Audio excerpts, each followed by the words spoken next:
このチャンネルを見たことがある人なら、ウォークという言葉を聞いたことがあると思います。使命に目覚めたという意味の英単語で、正義感に駆られて極端な言動をしてしまう人たちのことをバカにしたり揶揄したりするときに用いられます。しかし、このようなウォークの流れが出てきたのは、せいぜい過去15年程度の出来事です。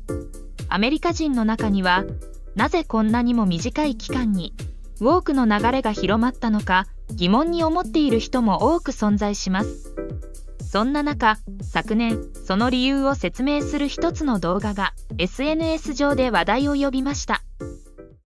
There are these nexus charts where you can map out words in major publications. I'm not talking about mom and pop news outlets. I'm talking about the New York Times, the Washington Post, like the big dogs. Go track how many times the word racism was mentioned. And around 2012, it shoots up. Yep. Social justice shoots up. Transgenderism shoots up. White privilege shoots up. This was forced on the American people. Why are we having these conversations now? No, the people did not wake up one day and decide, we want to have a national conversation about chicks with dicks. That didn't happen. This wasn't an organic movement. It was all of the most powerful people decided this is what we're going to talk about. And why was that? Because it's the perfect, look, when you're failing on policy, you pivot to a culture war. Yep. You pit people against each other, so they're fighting each other. 社会正義に関する記事の数は2012年頃、急激に増加したというデータがあります。現在、アメリカで一般的に用いられるようになった構造的差別、白人特権、多様性といった言葉はいずれも2012年頃急激に利用が増えていることがわかります。果たしてこれは偶然なのでしょうか。この点に関連して米国の大統領選に出馬していたビベック・ラムスワミという人がとても面白い分析をしています。この人は最近大統領選から撤退しトランプ支持を表明しましたが、米国の若い人から人気があり、トランプの後継者になるのではないかと噂されている人物です。それでは彼の分析を聞いてみましょう。Our story begins in 2008, following the mortgage crisis that led to the near collapse of the entire banking system. Bankers got paid a lot of money when times were good, but got a bailout from taxpayers when times went bad. No wonder Americans were skeptical of capitalism, and for good reason, because it was really just crony capitalism. The old left wanted to punish the banks in the usual way, seize their money and redistribute it to the poor. But the new woke left added a new twist. The real problem, they said, wasn't just poverty or economic injustice. It was a 300-year history of white patriarchy. リーマンショックの後のアメリカでは富裕層に対する怒りが広がっていました。2011年には富裕層に対する怒りからデモが発生し、約2ヶ月にわたってウォール街が占拠されるという事態に陥りました。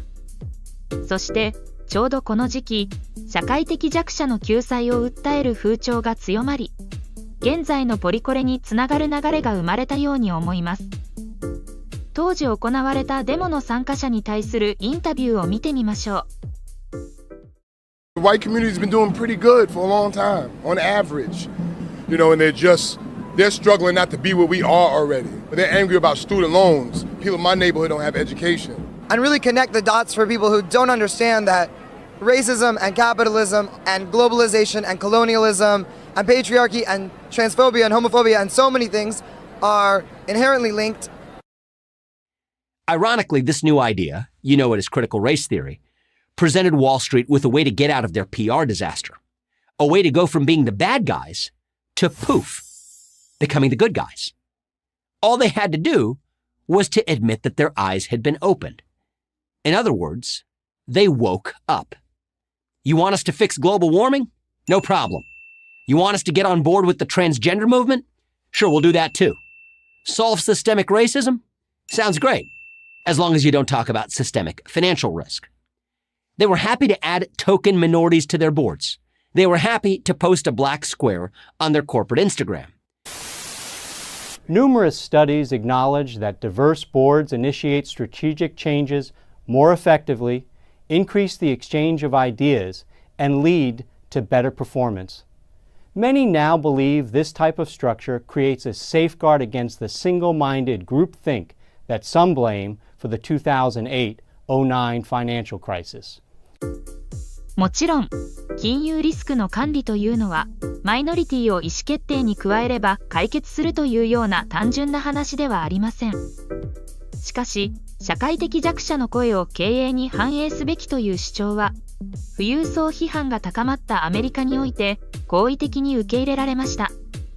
また、富裕層自身も積極的にそのような考え方を発信することで、社会からの支持を獲得していきました。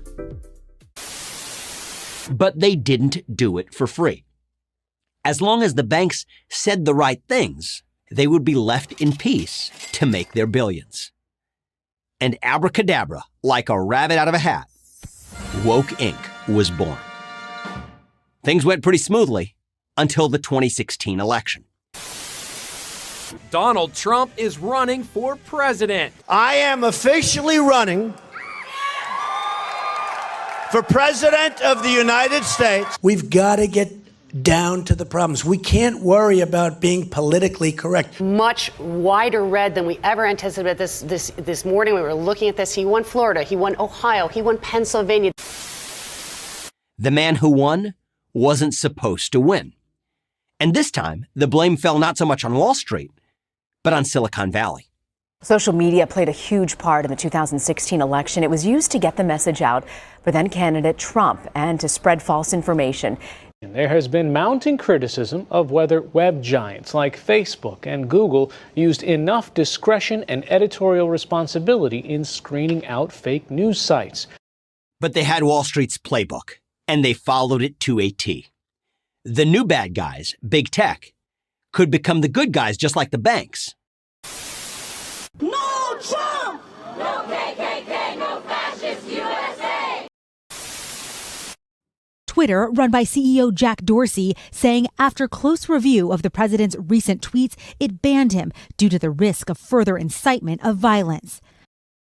Facebook is cracking down on hate speech. Zuckerberg says the social network will bar any ads with hateful content, such as those expressing contempt for immigrants or refugees. It will also label posts from politicians that break its rules, including those from President Trump. There's no newsworthy exemption to content that incites violence or suppresses voting.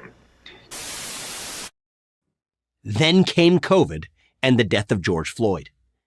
Woke Inc. became the woke industrial complex. Now it's not just Wall Street and Silicon Valley playing the game, but nearly all of corporate America as we know it. Coca-Cola trains its employees how to be less white and issues public statements about voting laws that make it sound more like a super PAC than a soft drink manufacturer, pay no attention to the fact that its drinks are a major contributor to the obesity epidemic, especially in the black community. Nike condemns systemic racism in the United States and donates tens of millions of dollars to Black Lives Matter, while it still relies on slave labor in Asia. Tonight, mounting allegations over forced labor camps in China. Two major global companies now under fire by Canada's ethics watchdog over claims that they have benefited from labor done by Uyghurs, an ethnic Muslim minority that for years human rights groups say have been forced to work in factories across China. It's the magic trick of the 21st century. Distract the public with its virtue over here, while doing awful but highly profitable things over there. Big business wins, woke activists win, the Chinese Communist Party wins, but Americans lose. この動画をご覧いただき、ありがとうございました。高評価、チャンネル登録をよろしくお願いします。